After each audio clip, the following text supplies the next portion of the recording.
فرمایا قیامت کے دن بندے سے سب سے پہلا حساب نماز کا لیا جائے گا۔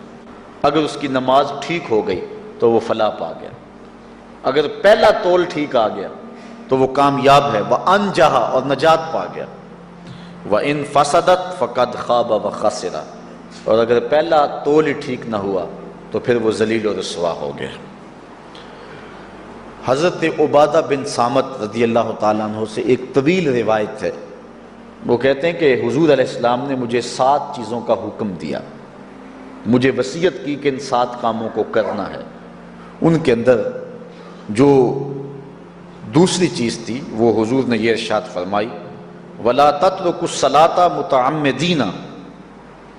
فَمَنْ تَرَكَهَا مُتَعَمِّدًا فَقَدْ خَرَجَ مِنَ الْمِلَّةِ کہ جان بوجھ کے کبھی نماز نہ چھوڑنا،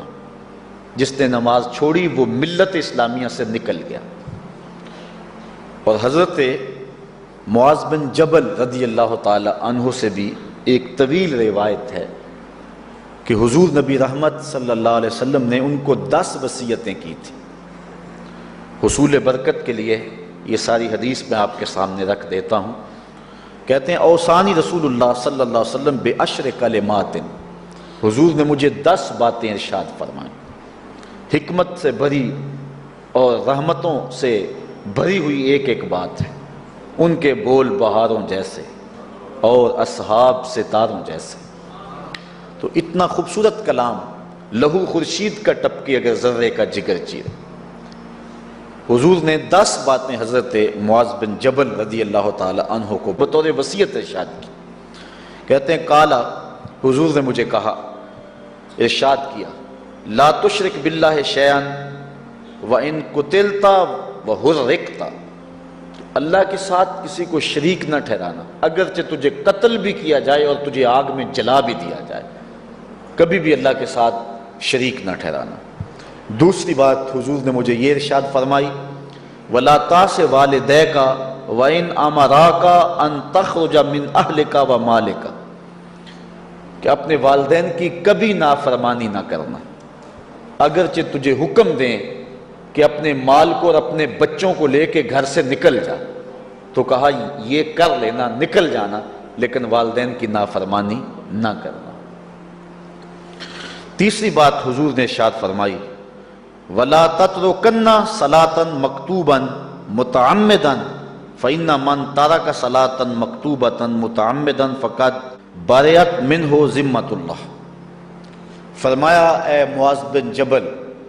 فرض نماز جان بوجھ کر کبھی بھی نہ چھوڑنا، زندگی میں کبھی نہ ہو کہ تجھ سے فرض نماز چھوٹے، اس لیے کہ جس نے فرض نماز جان بوجھ کے چھوڑ دی، اللہ اور اس کے رسول نے اس سے اپنا ذمہ اٹھا لیا۔ اب وہ جدھر مرضی جائے، اللہ نے جو ذمہ لیا ہوا ہے مومن کا، اللہ اٹھا لیتا ہے۔ چوتھی چیز حضور نے جو ارشاد فرمائی، وَلَا تَشْرِبَنَّ خَمْرًا فَإِنَّهُ رَاسُ كُلِّ فَاحِشَةٍ اے معاذ بن جبل، زندگی میں کبھی بھی شراب نہ پینا، ہر بے حیائی کی جڑ ہے اور بنیاد ہے شراب۔ پانچویں چیز کہتے ہیں حضور نے جو مجھے ارشاد فرمائی وہ یہ تھی، وَإِيَّاكَ وَالْمَعْصِيَةَ فَإِنَّ بِالْمَعْصِيَةِ حَلَّ سَخَطُ اللَّهِ کہا کبھی اللہ کی نافرمانی نہ کرنا، اللہ کی نافرمانی سے اللہ کی ناراضگی مول لینے والی بات ہے، اللہ تعالیٰ کی معصیت سے اس کی ناراضگی جائز ہو جاتی ہے، حلال ہو جاتی ہے۔ اور چھٹی چیز کہتے ہیں حضور نے یوں ارشاد فرمائی، وَإِيَّاكَ وَالْفِرَارَ مِنَ الزَّحْفِ وَإِنْ هَلَكَ النَّاسِ کہا جب محاذ پہ ڈٹا ہونا تو کبھی پیٹھ نہ پھیرنا، اگرچہ لاشیں جو ہیں وہ گر رہی ہوں اور لوگ ہلاک ہو رہے ہوں، سارے لشکر کے ہلاک ہو جانے کا ڈر بھی ہو، لیکن کہا معاذ بن جبل میں تمہیں وصیت کرتا ہوں کبھی پیٹھ پھیر کے بھاگنا نہیں ہے۔ حضور نے کہتے ہیں مجھے جو 7ویں چیز ارشاد فرمائی وہ یہ تھی، وَإِنْ أَصَابَ النَّاسَ مَوْتٌ فَاصْبُتْ اگر تو کسی ایسے علاقے میں رہتا ہو جہاں موت آ جائے، کوئی بیماری آ جائے موت والی، تو علاقہ چھوڑ کے بھاگنا نہ، وہیں رہنا، تیری قسمت میں زندگی ہوئی تجھے کوئی موت دے نہیں سکتا، اور اگر موت تیرے لیے لکھی گئی ہے تو جہاں مرضی چلا جائے تو موت سے بچ نہیں سکتا، اس لیے ایسے مقام سے بھاگ کر نہ جانا، وہیں ڈٹے رہنا اور وہیں رکے رہنا۔ آٹھویں چیز کہتے ہیں حضور نے مجھے ارشاد فرمائی، وَأَنفِقْ عَلَىٰ أَهْلِكَ مِن طَوْلِكَ، کہا اللہ نے تجھے جو وسعت دی ہے، تجھے جو مال دیا ہے، اس کو اپنی اولاد پر کھل کے خرچ کرنا، اپنی اولاد سے بخل نہ کرنا، اولاد کے معاملے کے اندر جہاں ان کی ضرورت ہو اس کو کھل کے پورا کرنا ہے۔ اور حضور نے نویں بات جو ارشاد فرمائی وہ یہ تھی، وَلَا تَرْفَعْ عَنْهُمْ عَصَاكَ عَدَبًا، اپنی اولاد کو ادب سکھانے کے لیے ڈنڈا نہ چھوڑنا، عصا ہمیشہ لٹکا کے رکھنا، کوڑا باندھ کے رکھنا۔